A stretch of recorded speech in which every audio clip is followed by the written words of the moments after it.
2007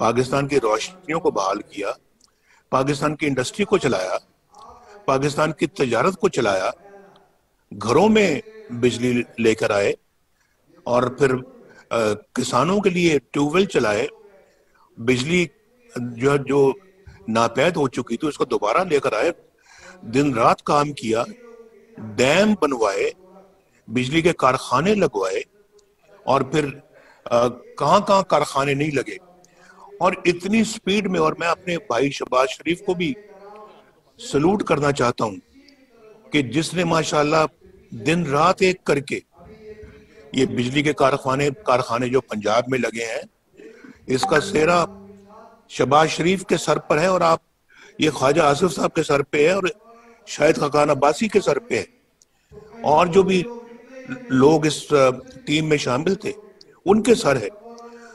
آپ جانتے ہیں، یہاں بیٹھے ہوئے ہیں ڈار صاحب میرے ساتھ یہ بیٹھے ہوئے ہیں، ڈار صاحب ماشاءاللہ ان کے سر پہ ہے، انہوں نے اس کے لیے وسائل مہیا کیے. ڈار صاحب بھی جانتے ہیں، خواجہ آصف بھی جانتے ہیں، شاہد عباسی بھی جانتے ہیں، اور اپنا ڈار صاحب اور کون سے تھے جو بڑے اس معاملے میں ایکٹیو تھے.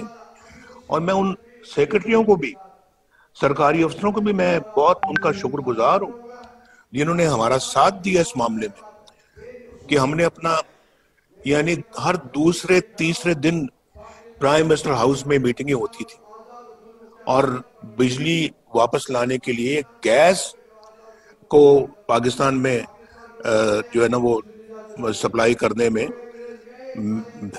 میرا خیال ہے کہ ہم نے کوئی کسر نہیں چھوڑی. اور پھر اس کے بعد یہ تو ایک سیکٹر ہے نا. آپ دیکھ لیں آج موٹر ویز پاکستان یعنی اسلام آباد سے پشاور سے لے کے کراچی تک صرف ایک بیچ میں حصہ رہ گیا ہے جو کہ اپنا ہے وہاں سے سکھر سے لے کے حیدرآباد تک، جو ابھی رہ گیا ہے وہ بھی شاید رہ گیا کہ ہمیں ٹرم ہی نہیں کسی نے پوری کرنے دی. ہمارا ٹینیور جو ہے وہ اپنا جو ہے نا وہ اس میں پورا نہیں ہو سکا، ورنہ اس کی بھی بنیاد رکھ کے ہم جاتے.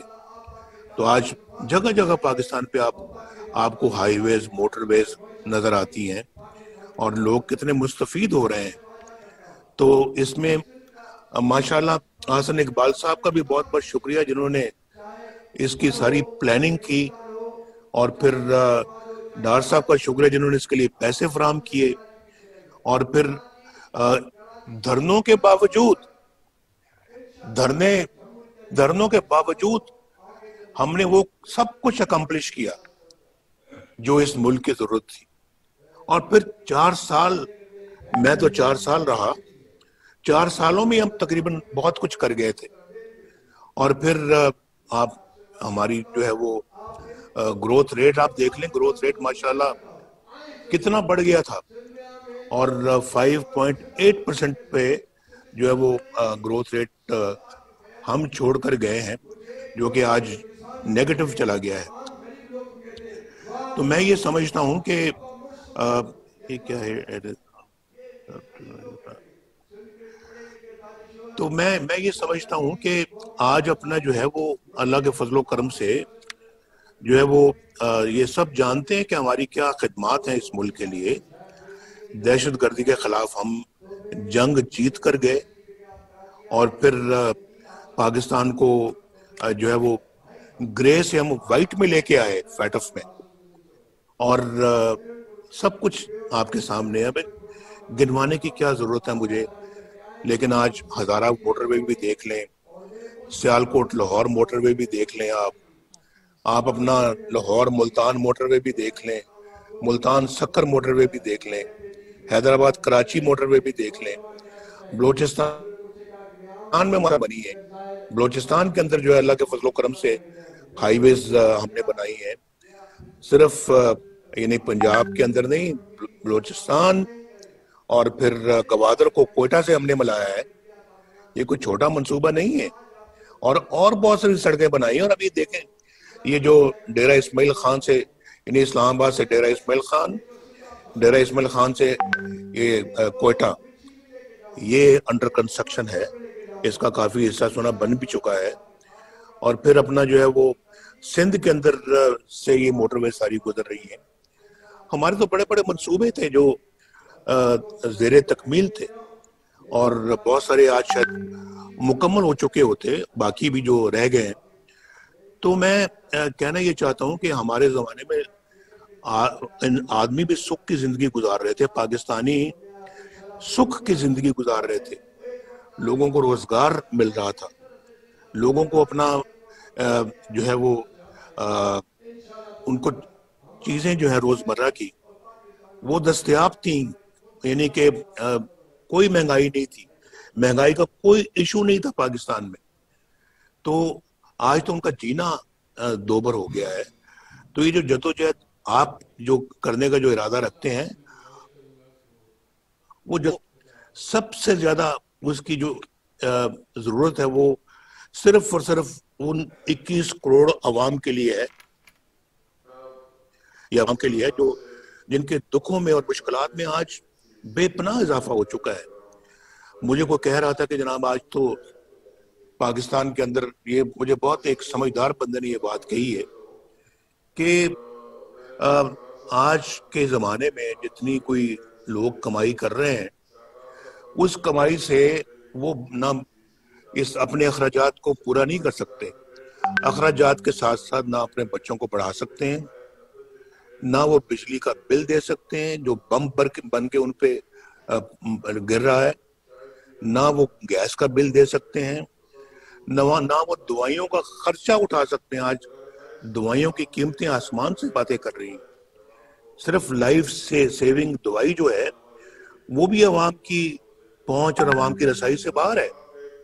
آپ مجھے بتائیں کہ کس طرح سے جو ہے وہ اپنا لوگ اس وقت زندگی بسر کر رہے ہیں. مجھے کوئی آج بتا دے کوئی, وہ کہنے لگے کہ مجھے سمجھ نہیں آتی کہ آج اچھی خاصی جو تنخواہ ہوتی ہے جو 30,000 روپے تک بھی ہوتی ہے, اس میں جو یہ سارے اخراجات جو ہے نا وہ پورے کرنے کے بعد جو کھانا اس نے پکانا ہوتا ہے اس کے لیے روٹی آٹے کی قیمت آسمان سے باتیں کر رہی ہے. آج تو میں پڑھ رہا تھا کہ اب آٹا جو ہے نا آگے ناپید ہونے والا ہے, گندم ہی نہیں باہر سے امپورٹ کی گئی. میں ایک زمانہ تھا ہمارا بھائی گندم امپورٹ چھوڑ کر ایکسپورٹ ہوا کرتی تھی, آج اپنا امپورٹ جو ہے نا وہ کی جا رہی ہے. اس کے لیے بھی آپ کو زر مبادلہ چاہیے, اور یہ اب امپورٹ کر کے تو وہ وقت پہ بھی نہیں اب آ سک رہی, تو شاید دسمبر میں قیمتیں اور زیادہ بڑھ جائیں گی اور گندم کی کمی اس ملک کے اندر آ جائے گی. چینی کی قیمتیں آپ دیکھ لیں, اور شہباز صاحب جو ہے نا وہ انہوں نے میں سمجھتا ہوں کہ ہم ان کی تعریف کرنی چاہیے جو انہوں نے انتہائی پریشر کے باوجود چینی کی قیمتیں نہیں بڑھنی تھی. ہم شاید 50 روپے کلو تھی جب ہم آئے تھے اور 50 روپے ہی ہم چھوڑ کے گئے, اور لیکن آج جب سے ہم چھوڑ کے گئے ہیں تو 50 سے آج 100 روپیہ کلو چینی ہو گئی. کوئی ہے پوچھنے والا, مجھے بتائیں, کوئی دیکھنے والا ان چیزوں کا ہے؟ اور پھر میں نے آپ کو یہ پہلے کہا, میں نے کہا کہ پہلے تو آپ اپنے آپ سے پوچھیں نا کہ کیا ہم حق اور سچ پر ہیں. اگر ہم حق اور سچ پر ہیں تو پھر میرا خیال ہے کہ ہمیں کوئی تامل نہیں ہونا چاہیے, کوئی ہیزیٹیشن یا تحفظ نہیں ہونا چاہیے کہ ہم ان چیزوں کے خلاف جو ہے وہ برسر پیکار ہوں.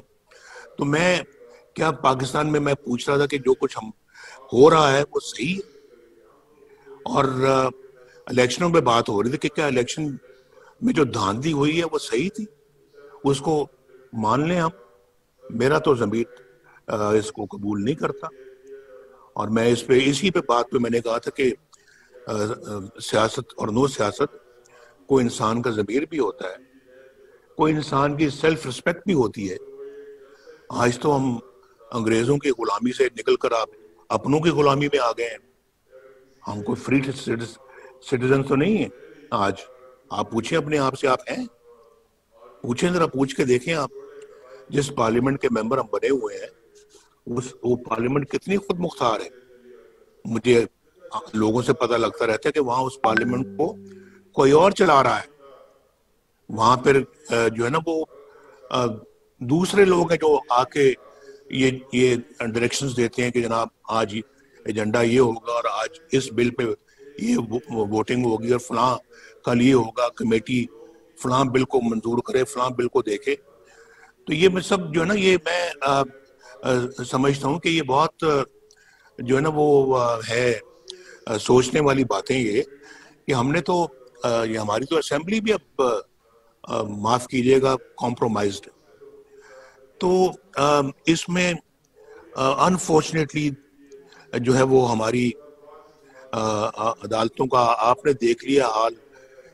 جو محمد بشیر صاحب کی جو کورٹ تھی وہ کرنل صاحب وہاں سے نکل رہے ہیں اور وہ اس شاباش اس جرنلسٹ کی جس نے اپنا ان سے پوچھ لیا کہ جناب آپ یہاں کیا کرنے آئے تھے اور آپ یہاں پر کس کو ملے ہیں اور ہمیں بھی اجازت دے دیں کہ ہم بھی جج صاحب کو مل سکیں. اور وہ کتاب سے وہ منہ چھپا رہا ہے اپنا. کیا ضرورت تھی چھپانے کی؟ اگر دل میں چور نہیں تھا، دل میں چور تھا تو منہ چھپایا نا. بات کرنے کی، جواب دینے کی ہمت نہیں تھی کیونکہ سوال صحیح پوچھے جا رہے تھے. تو اس طرح سے جو کیا یہ پھر صحیح ہے؟ اور پھر جو ہے وہ میں کیا یاد کراؤں اب جو یہ ملک ارشد صاحب لے کے گئے ہیں، جو کہہ گئے ہیں، ایڈمٹ کر گئے ہیں کہ میں نے انڈر پریشر جو ہے نا یہ فیصلہ سنایا ہے. اور وہ فیصلہ تو اپنی جگہ پہ ابھی اس جج کو تو فارغ کر دیا ہے، وہ ڈسمس ہو گیا ہے، فیصلہ برقرار ہے، الٹی گنگا بہ رہی. اور اسی فیصلے پہ میری بیل کا مسئلہ اٹکا ہوا ہے، اندازہ کیجئے آپ. اور میری بیل بھی اسی یعنی کہ جو جج ڈسمس ہو گیا ہے، جس کے بارے میں سینئر جوڈیشری نے یہ کہا تھا کہ ہمارے سر شرم سے جھک گئے ہیں اس بندے کا جو کردار ہے. تو اسی بندے کا فیصلہ قائم ہے، لیکن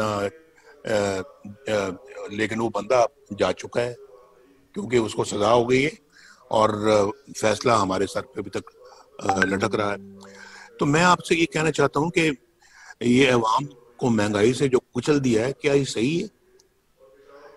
اور اس کے بعد یہ میں اس معاملے میں بالکل جو ہے وہ یہ رائے رکھتا ہوں کہ سابقہ جو آپ کی اپنا جو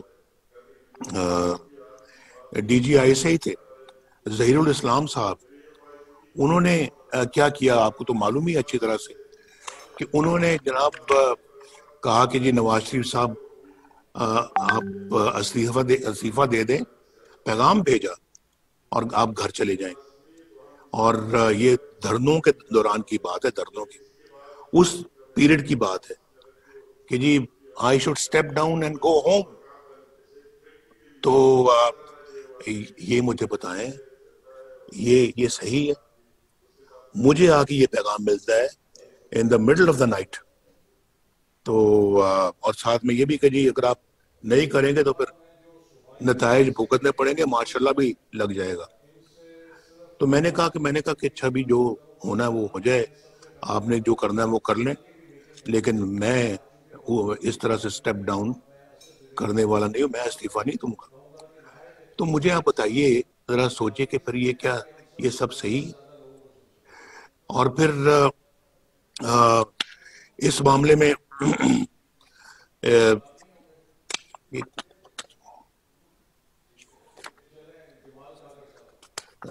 معاف کیجیے گا. دوسرا یہ دیکھیں کہ یہاں پہ بیان دیا جاتا ہے کہ جرنیل فوج کا سیاست میں کوئی کردار نہیں ہے اور فوج جو ہے وہ سیاست میں کوئی حصہ نہیں لیتی، تو کوئی مداخلت نہیں کرتی.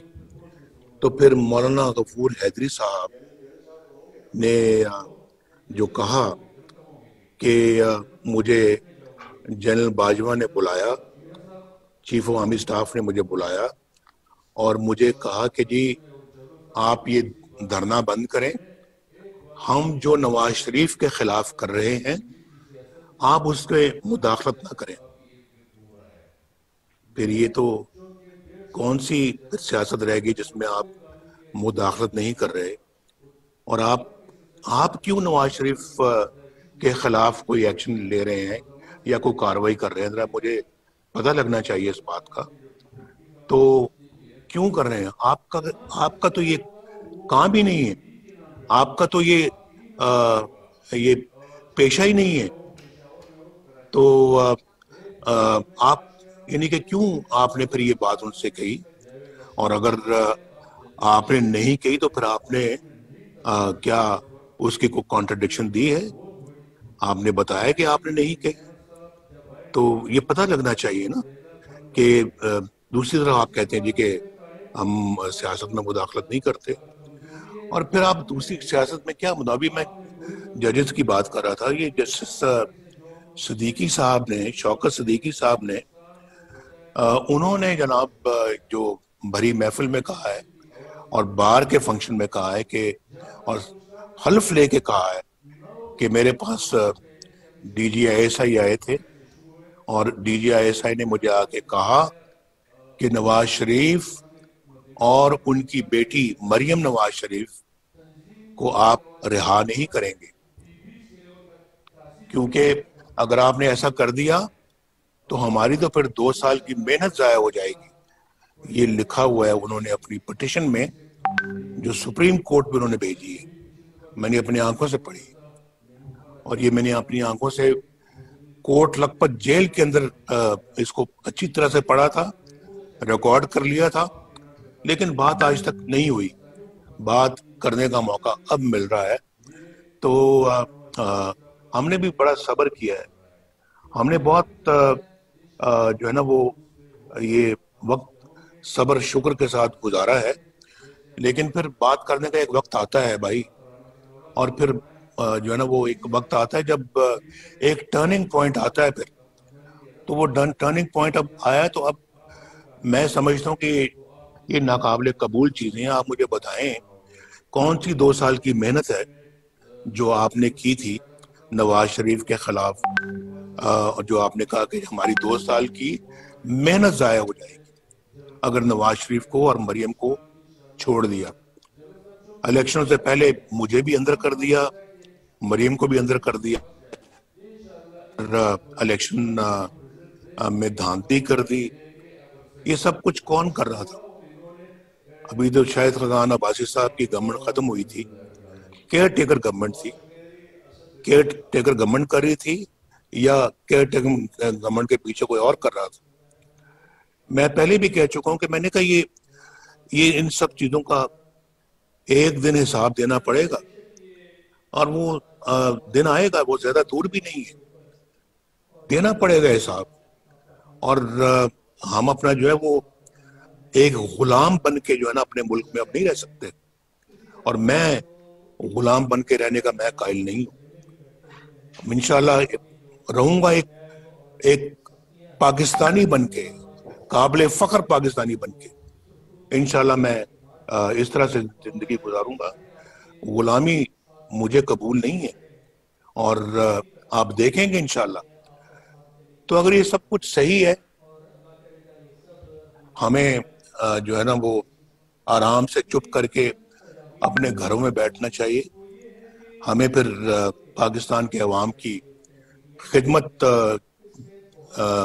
تو دور کی بات ہے، اس کا نام لینا بھی چھوڑ دینا چاہیے۔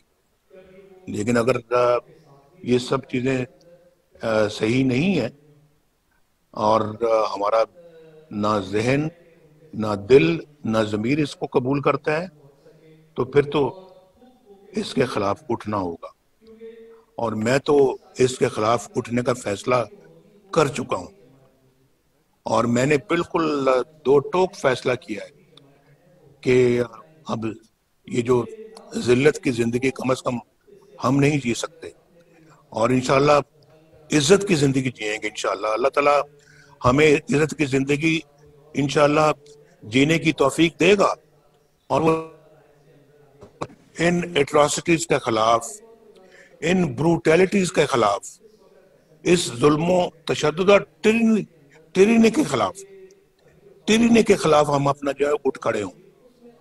اور یہ میرا خیال ہے کہ اگر ہم اٹھ کھڑے ہوں گے اس ملک کی تقدیر بدل جائے گی، اس قوم کی تقدیر بدل جائے گی. یہ قوم آج مشکلات کا شکار اسی لیے ہے، اس ظلم و ٹرینی کا شکار اسی لیے ہے، مہنگائی کا شکار اسی لیے ہے، بے روزگاری کا شکار اسی لیے ہے کہ ہم اپنا جو ہے وہ اپنے ان فیصلوں کے خلاف کھڑے نہیں ہوتے، اور پھر کوئی اور اس طرح کے فیصلے کرتا اور ہم ظلم، تشدد اور جو ہے نا وہ ان زیادتیوں کے اور ظلم کے سامنے جو ہے وہ کھڑے نہیں ہوتے. تو اگر آج اس قوم نے کھڑے ہونے کا فیصلہ کر لیا تو آپ یہ کہیں نوٹ کر لیں میری بات کہ انشاءاللہ تعالی تبدیلی سالوں میں نہیں، چند مہینوں میں اور چند ہفتوں میں انشاءاللہ اس ملک کے اندر آئے گی، اور ضرور آئے گی. یہ اپنا جو ہے وہ اس بندے کو لے آئے ہیں سلیکٹڈ وزیر اعظم کو، تو سلیکٹڈ وزیر اعظم جو ہے وہ حق تو آپ کا تھا، لے اس کو آئے ہیں، نااہل آدمی ہے، آتا جاتا کچھ نہیں ہے، پاگل ہے، اور اس کو پتہ ہی نہیں ہے حکومت سازی، حکومت کرنا کس کو کہتے ہیں، حکومت چلانا کس کو کہتے ہیں. اور اس بندے کو تو کوئی اس شعور ہی نہیں ہے، تو خالی ہے اس کا ذہن. تو اس بندے کو لے آئے ہیں، اور اب پچھتا تو رہے ہوں گے کہ لائے بھی تو ہم کس بندے کو لے کے آئے ہیں، لیکن اب آپ لائیں، آپ ہی کو جواب دینا ہوگا. اس بندے کو آپ نے جو ہے نا مسلط کر دیا اس قوم کے سر پر، تو قصوروار تو سب سے بڑے آپ ہیں. تو یہ بندہ تو قصوروار ہے ہی ہے، لیکن اس سے بڑے قصوروار آپ ہیں، اور آپ کو یہ جواب دینا ہوگا، اور ہم جواب لیں گے، ہم ضرور لیں گے جواب. یہ میرا خیال ہے کہ یہ ہماری جو پی ڈی ایم ہے اس کا یہ فیصلہ ہے، اور اس فیصلے کو ہم نے امپلیمنٹ کرنا ہے انشاءاللہ. یہ آج نہیں تو کل، کل نہیں تو 6 مہینے میں، سال میں یہ ہو کر رہے گا. تو شہباز صاحب کو آپ گرفتار کرتے ہیں، یعنی دیکھیں میں بھی اس بات کی میں احتساب، شہباز صاحب کو تو آپ گرفتار کرتے ہیں، اور شہباز صاحب جو ماشاءاللہ اللہ کے فضل و کرم سے جدی پشتی، جو ماشاءاللہ صنعت کار فیملی سے ان کا تعلق ہے، اور وہ اپنا آج سے نہیں ہے، 1937 سے ہے.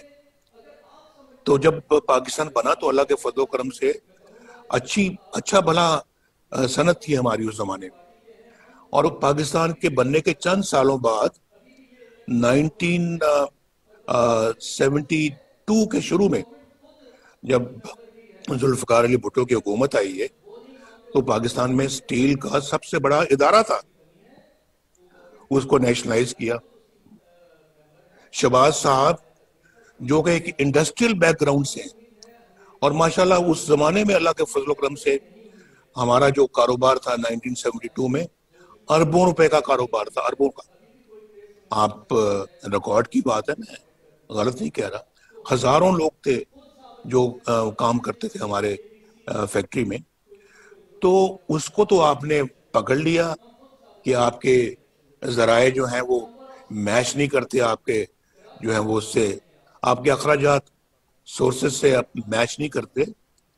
تو بھائی مجھے تو سمجھ نہیں آتی کہ کیوں نہیں میچ کرتے. تو آپ نے عاصم سلیم باجوہ، جنرل عاصم سلیم باجوہ، اس کو تو آپ نے پکڑا ہی نہیں. پکڑا آپ نے شہباز شریف کو لیا ہے. پکڑنا تو اس کو چاہیے تھا آپ کو، جس نے پچھلے 15-20 سالوں میں پتہ نہیں کہاں سے ریسورسز کروڑوں روپے، اربوں روپے کے اثاثے بنا لیے ہیں آپ، اور وہ بھی ملک سے باہر بنائے ہیں آپ نے اثاثے. پکڑے گئے ہیں، اور اس پہ تو یہ وزیر اعظم جو سو کالڈ وزیر اعظم ہے، اس کا استعفیٰ بھی ایکسیپٹ کرنے کے لیے تیار نہیں ہے، اور اس کو کلین چٹ دے دیے، سرٹیفکیٹ دے دیا ہے، جیسے کہ انہوں نے عمران خان صاحب نے جو ہے وہ جو ثاقب نثار صاحب سے کلین چٹ حاصل کی تھی، اس کو بھی کلین چٹ دے دی. میں بنی گالا کی بات کروں، اور اس کو انہوں نے عاصم سلیم باجوہ کو کلین چٹ دی ہے کہ آپ جی بہت محترم ہیں، آپ تو بالکل صحیح ہیں، دیانتدار ہیں، بہت اچھے ہیں، لیں بیٹھیں، آپ نہیں باہر جا سکتے، آپ نہیں چھوڑ سکتے. اور شہباز صاحب کو پکڑ کے اندر کر دیا ہے. تو بھائی ان چیزوں کو ہم دیکھ رہے ہیں، روز روز دیکھ رہے ہیں، اور پھر ہم اپنا جو ہے اس کے باوجود جو ہے وہ جدوجہد نہیں کریں گے اس ساری ناانصافی کو، بے انصافیوں کو بدلنے میں، اس سارے زیادتی اور ظلم کو ختم کرنے میں، اس سارے جو ہے وہ ایسے نظام کو جو کہ اپنا ریموٹ کنٹرول کے ذریعے سے چلایا جا رہا ہو، اور جو کسی کی حق تلفی کر کے کسی اور کو بٹھایا گیا ہو. تو میں یہ سمجھتا ہوں کہ اس کے خلاف تو کھڑا ہونا، تو ہمیں تو ہمارا قرآن بھی یہی ہدایت کرتا ہے، اور پھر کہتا ہے کہ ایک دفعہ جب آپ باطل کے خلاف کھڑے ہو تو پھر پیچھا نہیں دکھانا، تو ہم انشاءاللہ پھر اب پیچھا نہیں دکھائیں گے.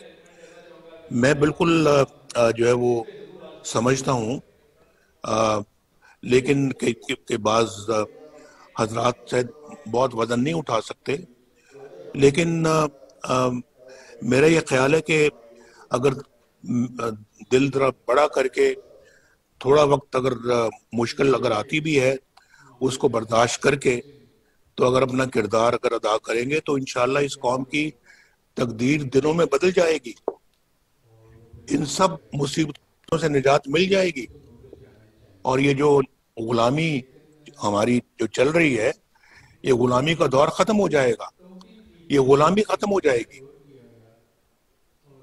یہ میں اللہ کے فضل و کرم سے دعوے سے کہتا ہوں. یہ بات صرف تھوڑا سا اپنے اندر حوصلہ ہم نے پیدا کرنا ہے، اپنے عزم کے اندر جو ہے وہ مضبوطی پیدا کرنی ہے، اور اگر ہم نے یہ کر لیا تو بہت جلدی انشاءاللہ حالات تبدیل ہو جائیں گے. میں چاہتا ہوں کہ آج اپنا جو ہے وہ کل آپ کی میٹنگ ہوئی ہے اپنا وہاں، میٹنگ کے حوالے سے اب اپنا جو ہے وہ، اور پھر جو فیصلے جو ہوئے ہیں ہمارے اے پی سی کے اندر، ان فیصلوں کو جو ہے وہ اب ہمیں عملی جامہ پہنانا چاہیے، اور ان فیصلوں کو امپلیمنٹ کرنا چاہیے ان لیٹر اینڈ اسپرٹ. اور ہمیں ہمارا اتحاد جو ہے اس میں اگر ابھی اپنا کچھ اگر ایسی کوئی ہے اپنا جو کہ جن کو تھوڑا سا حوصلہ دینے کی ضرورت ہے، وہ ضرور دینا چاہیے. لیکن میرا مطلب کہ جو اس وقت پورے حوصلے اور اسپرٹ میں ہیں، ان کو انشاءاللہ آگے بڑھنا چاہیے. اور میں سمجھتا ہوں کہ اس کے لیے ہماری اپنی پارٹی کو بھی اپنا کردار خود بھی ادا کرنا چاہیے. ایک تو پی ڈی ایم کے پلیٹ فارم سے بھرپور کردار، ایک اپنے پلیٹ فارم سے بھرپور کردار. اور ماشاءاللہ ہم بھی اللہ تعالیٰ کے فضل و کرم سے اس قابل ہے کہ اپنا خود بھی کردار ادا کر سکتے ہیں، جو کہ انشاءاللہ جولی پی ڈی ایم کی جولی میں جائے گا. تو ایک تو یہ بات ہے، اس کے لیے ایک باقاعدہ میرا خیال ہے کہ اب ہمیں آج بیٹھ کر تو زیادہ سے زیادہ کل تک اپنا پروگرام جو ہے وہ ترتیب دے دینا چاہیے، یا اگر کوئی پروگرام آپ کے پاس اس وقت بن چکا ہوا تو آپ برائے کرم مجھے آگاہ کریں. اور کل آپ کی جو میٹنگ ہوئی اس میں جو فیصلے ہوئے ہیں وہ سب آپ کے سامنے لے کر آئیں. اور پھر آگے اب گلگت بلتستان کے انتخابات بھی آ رہے ہیں، اس میں بھی جو ہے نا وہ ہمیں اب بھرپور طریقے سے گلگت بلتستان کے الیکشنوں میں حصہ لینا چاہیے، اور وہاں ہر طرح سے ایسے کسی بھی ہتھکنڈوں کا دفاع کرنا چاہیے کہ جو خدا نخواستہ اس الیکشن کے اندر کوئی اپنا خدا نخواستہ کو ہاتھ دکھانے کا کوئی ارادہ رکھتا ہو تو اس کو ناکام کرنا چاہیے. تو میں ان باتوں کے بعد میں واپس مائک جو ہے میں آپ کو دوں گا، اور میں آپ کے ساتھ ہی یہاں پر موجود ہوں۔ آپ برائے کرم اب بتائیے کہ کس طرح سے آپ اپنا ہم ایک پی ڈی ایم کو اور پی ایم ایل این کو آگے آنے والے دنوں میں کیا آپ کا پلان ہے۔ اور میں انشاءاللہ آج بھی ہوں، اور انشاءاللہ ڈیلی بیسس پہ بھی میں اویلیبل ہوں، اور انشاءاللہ مجھے جو بھی اپنا آپ میری ڈیوٹی لگائیں گے یا مجھے اپنا کوئی فرض سونپیں گے، میں انشاءاللہ اس کو ادا کروں گا۔ اور سب کو بہت بہت شکریہ، مجھے آپ نے باتیں سنی ہیں۔ کل چونکہ سی ڈبلیو سی کا بھی اجلاس ہے، تو اس پہ بھی میں سمجھتا ہوں کہ ہمیں مل کے بیٹھ کے تقریباً یہی بات کرنی پڑے گی۔ اس میں زیادہ لوگ ہوں گے تو زیادہ سے زیادہ لوگوں تک اپنی بات ہمیں پہنچانی چاہیے۔ حفیظ الرحمان صاحب کو میں سامنے دیکھ رہا ہوں، اور میں راجہ فاروق حیدر صاحب کو بھی دیکھ رہا ہوں۔ آپ کو بھی بہت بہت حفیظ الرحمان صاحب سلام، راجہ صاحب آپ کو بھی سلام، اور حفیظ الرحمان صاحب بھی اس سلسلے میں کچھ ہمیں بتائیں گے تو ذرا ہمارے علم میں اور اضافہ ہوگا۔ بہت بہت شکریہ۔ آسر اقبال صاحب، واپس آپ کی طرف مائک بھیج رہا ہوں میں۔